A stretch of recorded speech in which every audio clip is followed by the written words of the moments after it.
베드로전서 2장 3절에서부터 8절까지 교회란 무엇인가에 대해서 언급을 하고 있는데, 성경에서 교회는 부르심을 받은 성도들이 교회다라고 말씀하고 있습니다. 그런데 우리는 예배당 건물을 교회로 생각하고 종종 말하는 경우가 있습니다. 사실 건물을 교회로 부르는 것은 신약에서도 없는 사례이며, 더 나아가 신약에서의 교회는 어떤 지역에 흩어져 있는 가정교회였습니다. 즉 가정에서 모이는 부르심을 받은 성도들이 교회였습니다. 그래서 베드로는 예루살렘 성전 중심으로 신앙생활을 했던 유대교를 벗어나서 이제 종말에 새로운 이스라엘이 될 로마 각 지역에 흩어져 있는 예수 그리스도를 믿는 성도들, 곧 그의 교회에게 편지를 써서 교회가 무엇인지 선포하기 시작합니다. 그리고 동시에 베드로는 9절과 10절에서 그리스도 안에서 부르심을 받은 새로운 교회들에게 하나님 나라의 백성, 모든 특권과 모든 부여된 역사적 사명을 부여받은 그 교회 가운데 너희들은 이러한 특권을 받았다라는 것을 강조하면서 세상에 속한 그리스도인들은 주님의 말씀을 근거로, 주님의 말씀을 기준 삼고 삶을 살아내야 한다라고 강조하여 설명합니다. 그렇다면 오늘 본문을 통하여 우리 가운데 주시는 메시지는 무엇일까요?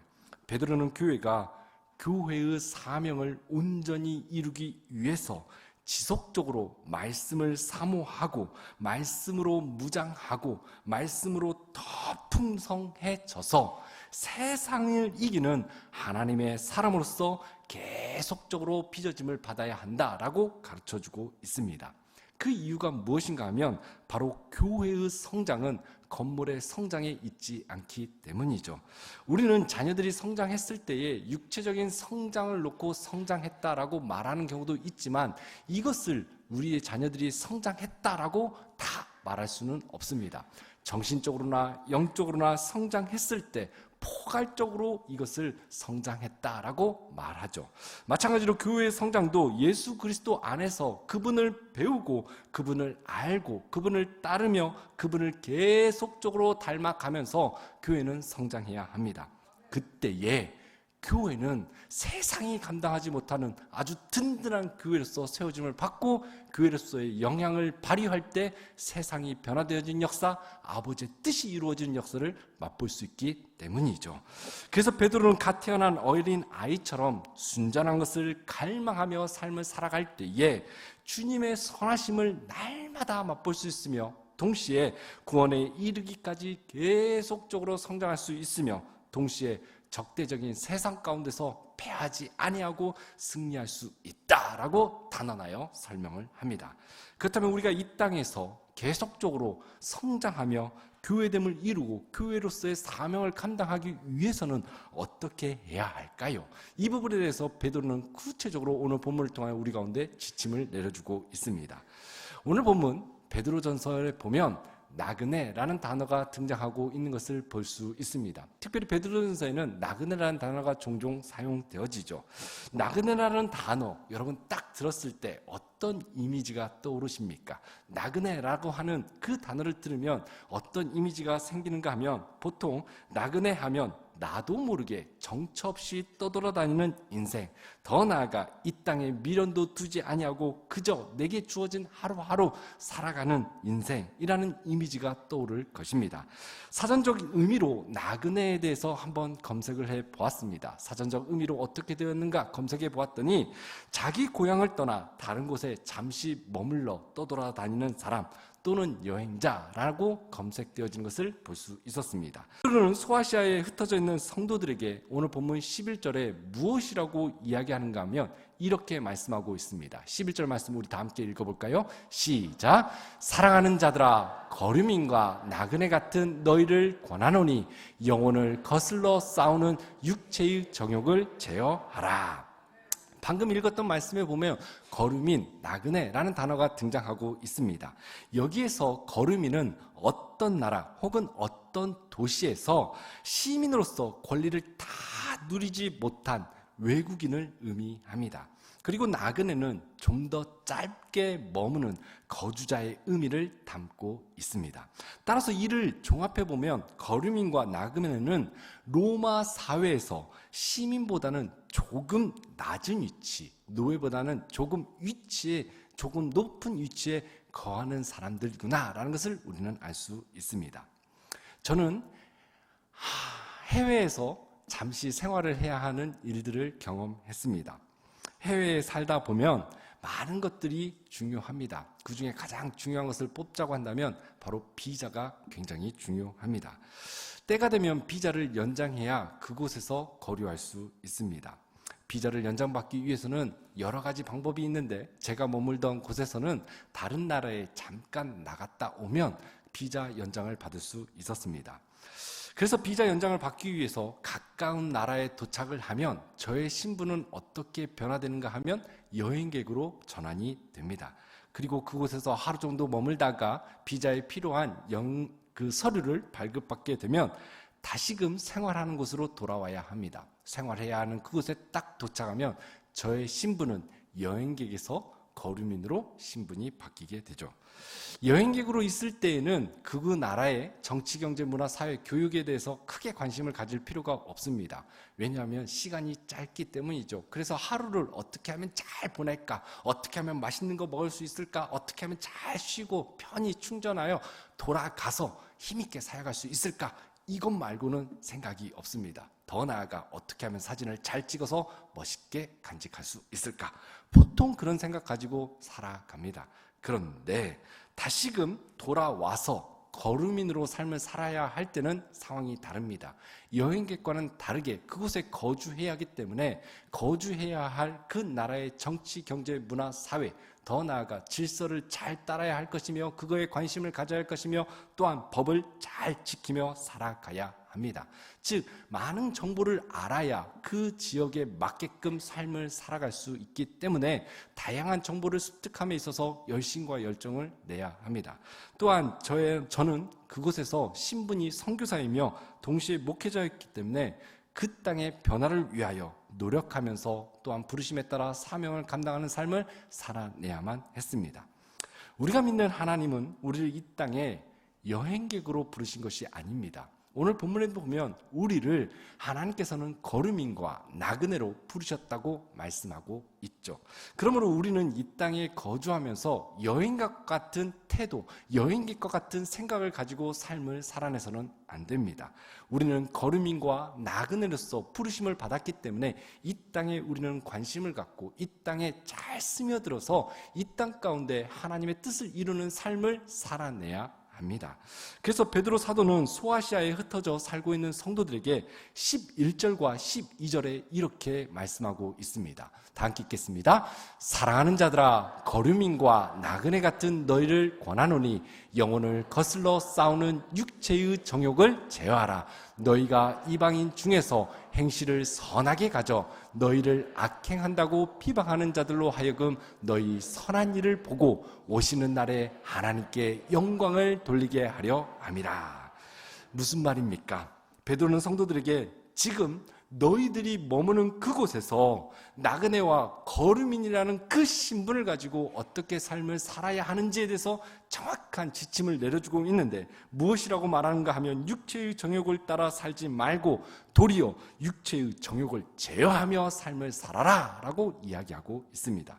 그리고 더 나아가 무엇을 베드로는 나그네와 거류민 가운데 당부하고 있는가 하면 함께 더불어 삶을 살아가는 이웃들, 특히 믿지 않는 자들에게 비방당할 일 만들지 말고 조롱당할 일 만들지 말고 선한 일을 그들 가운데 행함으로 인하여 그 일들을 믿지 않는 자들이 이웃들이 보고 도전받아서 하나님께 영광 돌리는 복된 삶을 살아야 한다.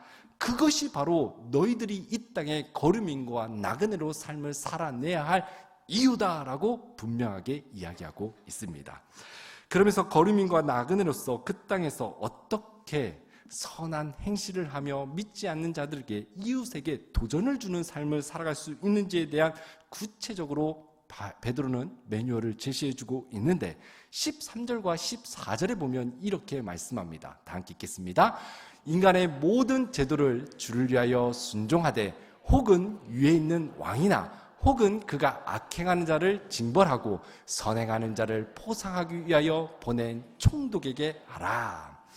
베드로는 성도들에게 거류민과 나그네로서 선한 행실을 행함으로 인하여 믿지 않는 자들에게 도전을 주어 하나님께 영광을 돌리는 삶, 그 삶을 살아가는 데 있어서 중요한 방법 하나를 제시해주고 있습니다. 그것이 무엇인가 하면 바로 인간의 제도와 왕에게 순종하라 라고 이야기해주고 있죠.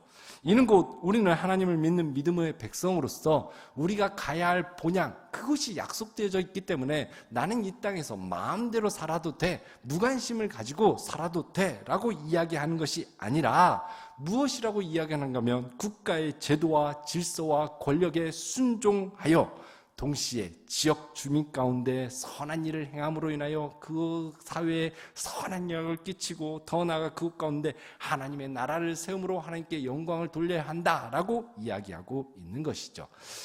저는 베드로가 이야기해주고 있는 이 말씀에 전적으로 동의를 합니다.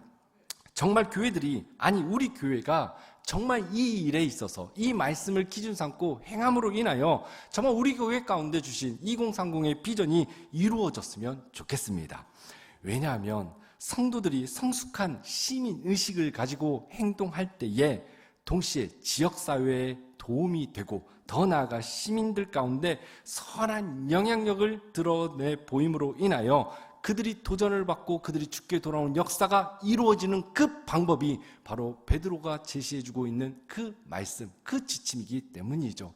그래서 저는 우리 교회 성도님들이 베드로의 지침을 잘 따랐으면 좋겠다라는 마음이 있습니다. 그로 인하여 2030의 비전이 이루어져서 우리 교회를 통해 하나님께 영광이 돌려지는 놀라운 은혜가 있었으면 좋겠다라는 그런 소망이 있습니다. 그런데 여러분, 우리는 과거의 역사 속에서 권세자들과 그들이 세운 그 제도에 대해서 어떻게 반응해야 하는가라고 여러분 배우셨는지 모르겠습니다.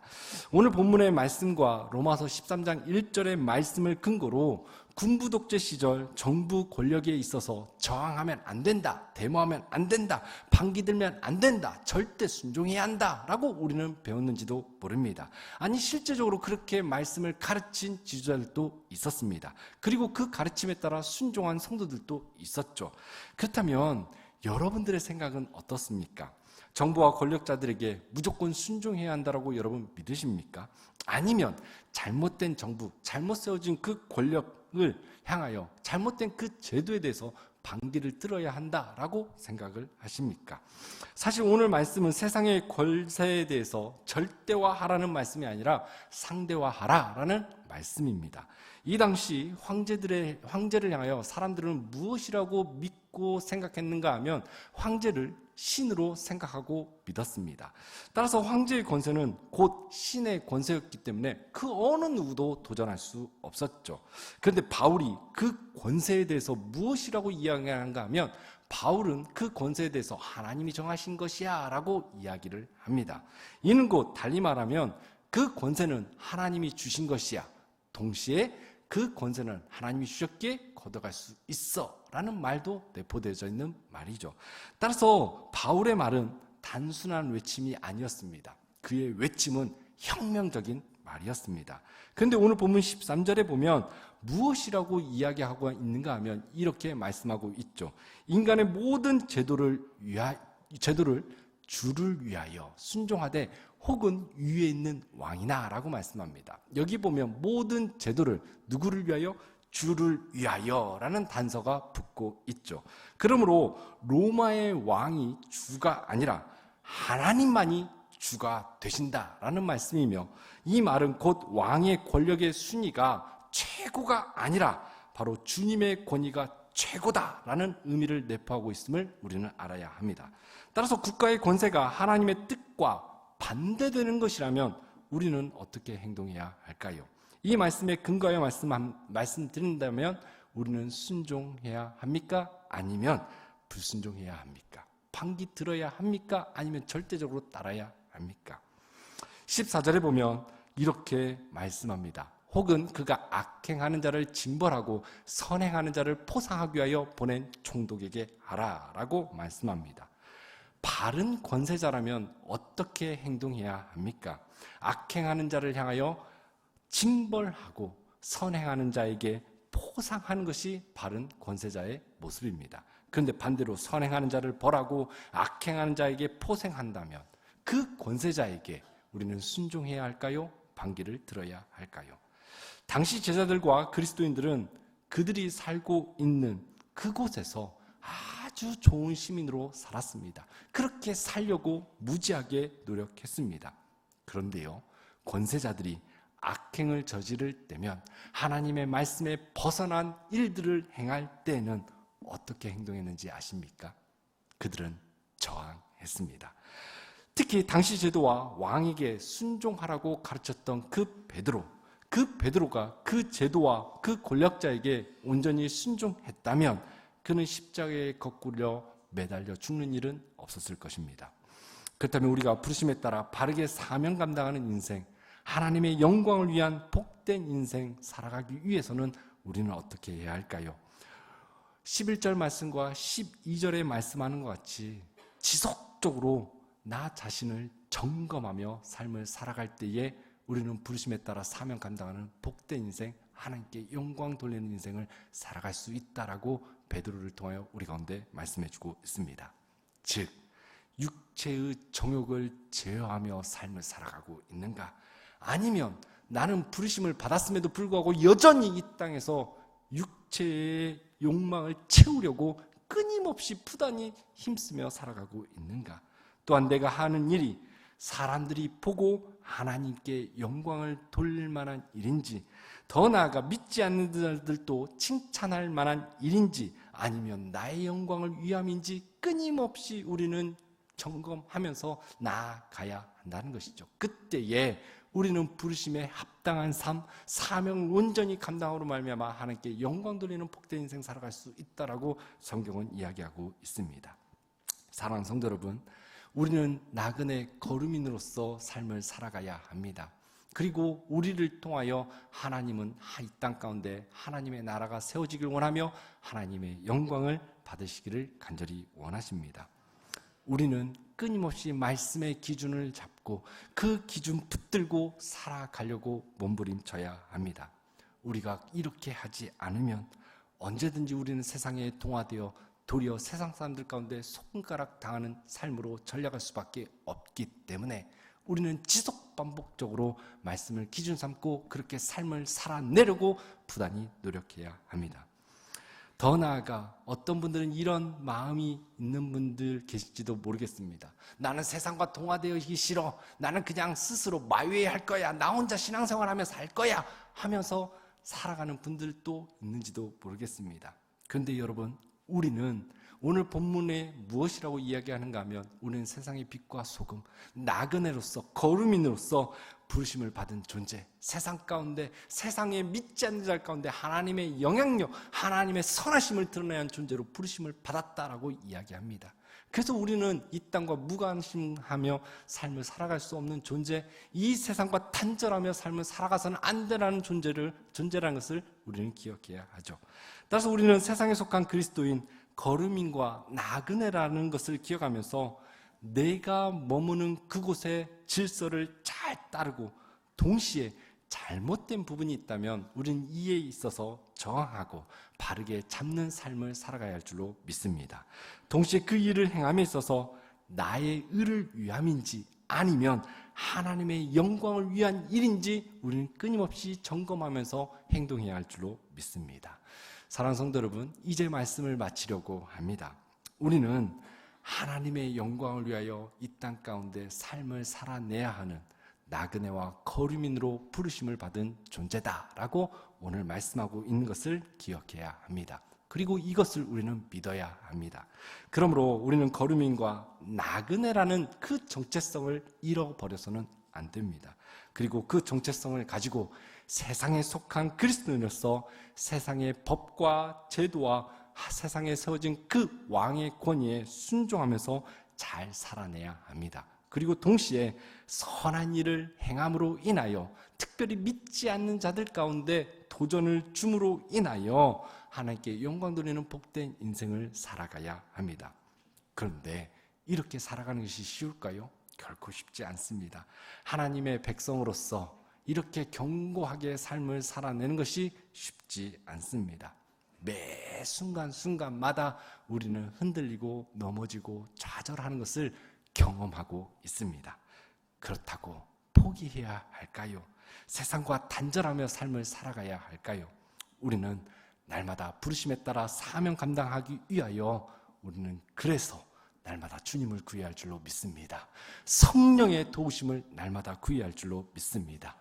왜냐하면 나는 불가능하지만 주님은, 성령님은 가능하기 때문이죠. 그러면 우리는 날마다 주님이면 가능하십니다. 성령의 도우심을 받으면 우리는 가능하다라는 것을 믿고 날마다 우리의 삶 가운데 이 믿음 사용하며 삶을 살아내야 할 줄로 믿습니다. 그때에 우리는 주님의 도우심과 성령의 도우심을 받아 그분이 주시는 힘과 능력과 지혜를 가지고 우리가 머무는 곳곳에서 잘 순응하며 그 질서 법을 따라하며 더 나아가 믿지 않는 자들 가운데 선한 영향력을 끼치며 하나님께 영광 돌리는 복된 인생 살아갈 수 있는 것이죠. 명절입니다. 명절 가운데 친인척들 가운데 여러분은 어떤 만남을 가지셨습니까?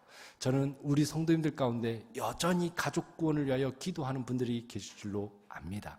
그 가운데 오늘 말씀을 기준 삼고 그들 가운데 선한 말, 선한 행동, 그 삶을 살아냄으로 인하여 그들이 도전받고 죽게 돌아오는 놀라운 은혜 역사가 있기를 간절히 소망합니다.